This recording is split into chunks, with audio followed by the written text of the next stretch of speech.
మీడియాతో మాట్లాడుతున్నారో ఆయన ఏం మాట్లాడుతున్నారో చూద్దాం. లేదా తెలంగాణకు ఇవాళ ఈ జిఎస్డిపి సూత్రం కూడా పరిగణలోకి తీసుకున్నట్టయితే ఇవాళ మొత్తం దేశవ్యాప్తంగా జిఎస్డిపి ర్యాంకింగ్లో మహారాష్ట్ర నంబర్ 1గా, తమిళనాడు నంబర్ 2గా, కర్ణాటక నంబర్ 3గా, గుజరాత్ 4వ స్థానంలో. తెలంగాణ దరిదాపులో లేదు. తెలంగాణ ఈ టాప్ 4లో లేదు.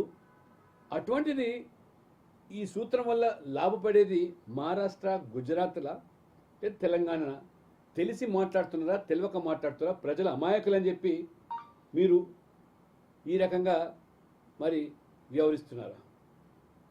ముఖ్యంగా ఈరోజు ఈ రాజ్యాంగ వ్యతిరేక, ప్రజాస్వామ్య వ్యతిరేక, తెలంగాణ వ్యతిరేక ప్రతిపాదన ఏదైతే ముఖ్యమంత్రి రేవంత్ రెడ్డి గారు మరి దీని వెంటనే దాన్ని వాపసు తీసుకోవాలి. కేవలం మీరు ఒక సందర్భంలో ఏమంటున్నారు, ఉన్న సీట్లలోనే మహిళలకు రిజర్వేషన్ ఇవ్వచ్చు కదా, మేము మహిళా రిజర్వేషన్ వ్యతిరేకం కాదు అంటున్నారు. అంటే ఇవాళ నిజంగా మహిళలకు చట్టసభల్లో అవకాశాలను మీరు దాన్ని దెబ్బతీయడానికే కుట్ర పడుతున్నారు అడుగుతున్నారు. ఇవాళ పునర్విభజన ఆధారంగా సీట్లు పెరిగితే మహిళలకు కూడా 33% అంటే ఇప్పుడు 850 సీట్లు పెరిగితే 33% పెరిగితే ఎన్ని సీట్లు వస్తాయి మహిళలకు? దాదాపు 270 పైన. అంటే నువ్వేమంటున్నావు 543లో మాత్రమే 33 పరిమితం చేయమంటున్నారు. అంటే మహిళలు ఎక్కువ సంఖ్యలో ఎంపీలు, ఎమ్మెల్యేలు కావద్దనేనా మీ ఆలోచన? 543కే పరిమితం చేసి మహిళా రిజర్వేషన్లు అమలు చేయండి, మేము సమర్థిస్తామంటున్నాం. అంటే సీట్లు పెరిగితే ఆ పెరిగిన సీట్లకు అనుగుణంగా కూడా మహిళల యొక్క వాటా పెరుగుతుంది. మహిళల వాటాలు కోత పెట్టడానికే మీరు 543 పరిమితం చేసి, మహిళల పట్లనే కాదు, మీరు రేపు ఎస్సీ ఎస్టీ సీట్లు కూడా పెరిగే అవకాశం ఉంది. ఈ పెరుగుతున్నటువంటి సీట్లలో ఎస్సీ ఎస్టీలు ఎమ్మెల్యేలుగా, ఎంపీలుగా కూడా వాళ్ళ భాగస్వామ్యం, వాళ్ళ వాటా పెరుగుతుంది. దాన్ని అడ్డుకోవడానికే ఈ కుట్రలు పడుతున్నారా రేవంత్ రెడ్డి గారు? ప్రజలు ఆలోచన చేస్తున్నారు. మీరు ఎంతసేపు కూడా ప్రజాస్వామ్యం అంటే చాలా స్పష్టంగా రాజ్యాంగంలో ప్రజలు కూడా విశ్వసించేది, ప్రజాస్వామ్యం అంటే ప్రజల కొరకు, ప్రజల చేత, ప్రజల ద్వారా. డెమోక్రసీ అంటే of the people, by the people, for the people. మన ముఖ్యమంత్రి రేవంత్ రెడ్డి గారు ప్రజాస్వామ్యం అంటే డబ్బు చేత, డబ్బు ద్వారా, డబ్బు కొరకే. For the money, by the money, of the money. అంటే డబ్బు చుట్టూ రాజకీయాలు నడుపుతున్నటువంటి రేవంత్ రెడ్డి గారు. డబ్బు మోజు బాగా పెరిగింది.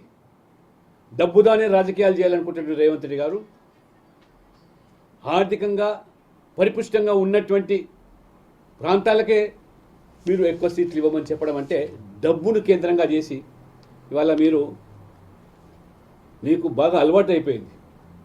ఢిల్లీకి డబ్బుల మూటలు మోసి డబ్బుదారనే రాజకీయాలు చేయాలి. కాబట్టి మరి మీరు ఈరోజు మరి ప్రజాస్వామ్యం of the people, for the people, by the people కాదు.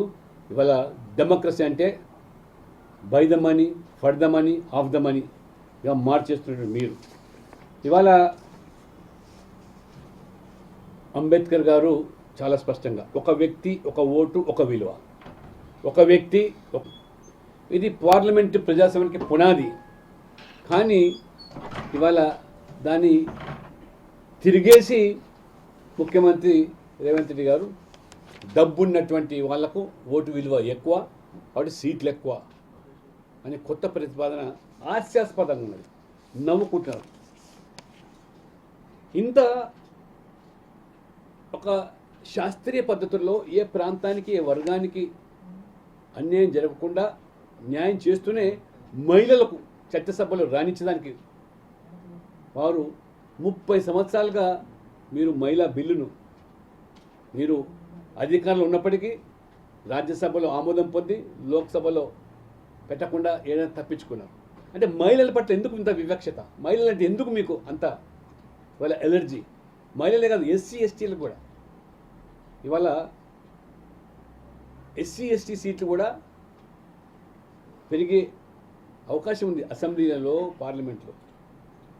ఆ రకంగా పొద్దున్న లేస్తే మీరు ఎస్సీ, ఎస్టీ, బీసీల పట్ల మొసలి కన్నీరు కార్చే మీరు ఇవాళ ఎస్సీలు ఎంపీలు అవుతున్నారు, ఎమ్మెల్యేలు అవుతారు, సంఖ్య పెరుగుతుందంటే లేదు 543కే పరిమితం చేసి మహిళా బిల్లు పెట్టమంటే మహిళను అంతమంది ఎంపీలు ఎందుకు, అంతమంది ఎమ్మెల్యేలు ఎందుకు, ఎస్సీలు ఎందుకు అంతమంది ఎంపీలు, ఎస్టీలు ఎందుకు అంతమంది ఎంపీలు అనే విధంగా మీరు వ్యవహారం.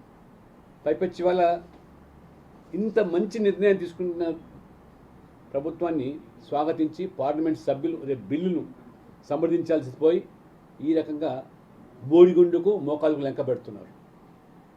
కేవలం ఇవాళ బీజేపీ ఇవాళ తిరుగులేని ఒక రాజకీయ శక్తిగా ఎదిరింది కాబట్టి ఆ సీట్లు పెరగడం వల్ల వాళ్ళే గెలుస్తారు, మేము గెలవమనేటువంటి ఆలోచనకు వచ్చి మీరు మాట్లాడుతున్నారా? నేను ఇంకొకటి అడుగుతున్నాను సూటిగా రేవంత్ రెడ్డి గారు, మీరు నీతులు వల్లిస్తున్నారు, ఏదో శాస్త్రీయత లేదు, కొత్త కొత్త అంశాలు తెర మీద చేస్తున్నారు. నేను అడుగుతున్నా ఇవాళ జిహెచ్ఎంసీ గ్రేటర్ హైదరాబాద్ 3 ముక్కలు చేశారు, 150 వార్డులను 300 చేశారు. ఏ ప్రాతిపదికన చేశారు? ఏ శాస్త్రీయ పద్ధతిని అవలంబించారు మీరు? ఏ కమిటీ వేసి చర్చించావు నువ్వు? ఏ పార్టీ అభిప్రాయం తీసుకున్నావు నువ్వు? ఏ ప్రజా సంఘాలతో చర్చించావు? ఏ సభలో చర్చించి ఈ నిర్ణయానికి వచ్చారు మీరు? ఏకపక్షంగా కేవలం మజ్లిస్ యొక్క మరి మాత్రమే పరిగణలోకి తీసుకొని వారి కనుసన్నలలో ఇవాళ వార్డులను నువ్వు ఇష్టానుసారంగా ఒక రాజకీయపరమైనటువంటి ఒక కోణంలో ఒక వార్డు 3,000 ఓట్లు, ఒక వార్డు 60,000 ఓట్లు. ఇదెక్కడి సహేతుకత? నిన్ను ప్రశ్నించే వాళ్ళు ఎవరు లేరనుకుంటున్నారా? అంటే నువ్వు చేసిందేమో ఇది పూర్తిగా మస్జిద్ మేలు కోసం, మెప్పు కోసం రాజకీయపరమైనటువంటి నిర్ణయంతో చేసిందే తప్పితే మరి ఎక్కడ జనాభా సమానత్వం పాటించారా? లేదా పోనీ కనీసం భౌగోళికమైనటువంటి పద్ధతులు ఏమైనా దాన్ని పరిగణలోకి తీసుకున్నారా? తలాతోక లేకుండా డివిజన్లు మార్చారు. ఎవరిని అడిగి 3 ముక్కలు చేసావు హైదరాబాద్ను? ఎవరిని అడిగి వాళ్ళ 150, 300 చేసావు? ఏ ప్రాతిపదికన? ఇవాళ మేము ప్రశ్నిస్తున్నాం, సూటిగా జవాబు చెప్పండి, తప్పించుకునే ప్రయత్నం చేయకండి. హైదరాబాద్ ప్రజలు ఇవాళ ఒక గొప్ప నగరంగా ఎదుగుతున్నటువంటి హైదరాబాద్ను 3 ముక్కలు చేసి రాజకీయపరమైనటువంటి మరి ఎంఐఎం యొక్క మేలు కోసం దారుసలంలో రచించినటువంటి దానికి ఆమోద ముద్ర వేసి నువ్వైతే ఇవాళ బాహాటంగా 3 రోజుల ప్రత్యేక సమావేశంలో అన్ని పార్టీలు, పార్లమెంట్ సభ్యులు తమ అభిప్రాయాలు వెలిపించుకునేదానికి ప్రజాస్వామికంగా ఇవాళ ప్రభుత్వం ముందుకు వస్తే దానిని ఇవాళ తిమ్మిని బమ్మి చేసి ఆ రకంగా ప్రజలు తప్పుదో పట్టించే విధంగా దక్షిణానికి అన్యాయం జరుగుతుంది, తెలంగాణకు అన్యాయం జరుగుతుంది. ఇవాళ చాలా స్పష్టంగా 543 సీట్లలో దక్షిణాది రాష్ట్రాల వాటా 24%. రేపు పెరిగే సీట్లలో కూడా 24% అది కొనసాగుతుంది, అందులో 1% కూడా తగ్గదని చాలా స్పష్టంగా నిరూపితమవుతుంటే కూడా రాజ్యాంగంలో లేనటువంటి అంశాన్ని, రాజ్యాంగ విరుద్ధమైనటువంటి నిర్ణయాన్ని జిఎస్డిపి ఆధారంగా దీన్ని నిర్ణయం తీసుకోవడమంటే అదే కాంగ్రెస్ పార్టీ నిర్ణయం అయితే రేపు రాహుల్ గాంధీ గారు, మల్లికార్జున ఖర్గే గారు ఇదే అంశాన్ని పార్లమెంట్లో మీరు ప్రస్తావిస్తే మరి ఏ రకమైనటువంటి మరి అబాస్ పాలవుతారో అది తేటతెల్లం అవుతుంది.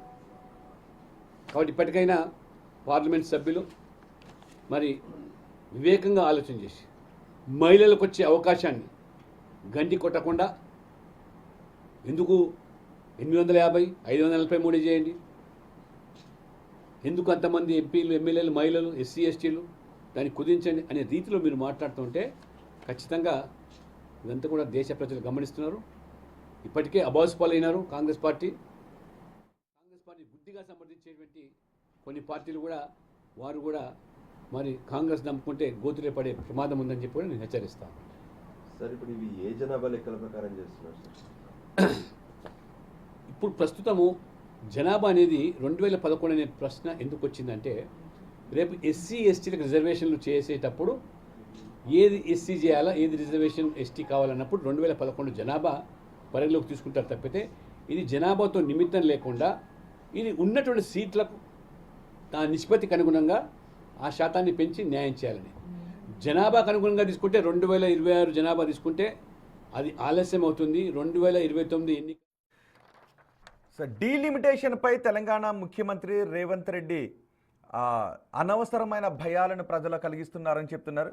నిజానికి జిఎస్డిపి ప్రకారం చూస్తే మొదటి స్థానంలో మహారాష్ట్ర ఉంటుంది, రెండవ స్థానంలో తమిళనాడు ఉంటుందని చెప్తున్నారు. తెలంగాణ 8వ స్థానంలో జిఎస్డిపిలో కనిపిస్తుంది. అలాగే జనాభా పరంగా కూడా చూస్తే తెలంగాణ 13వ స్థానంలో కనిపిస్తూ ఉంటుంది. మరోవైపు జిహెచ్ఎంసిని 3 కార్పొరేషన్గా విభజించడంపై కూడా ఎవరితో సంప్రదించి మీరు ఇది చేశారు అని లక్ష్మణ్ ప్రశ్నిస్తూ ఉన్నారు. సో ఇవన్నీ కూడా అనవసరమైనటువంటి భయాలే, రాజ్యాంగంలో లేని విధానాలను అవలంబించమని అడుగుతున్నారు అంటూ లక్ష్మణ్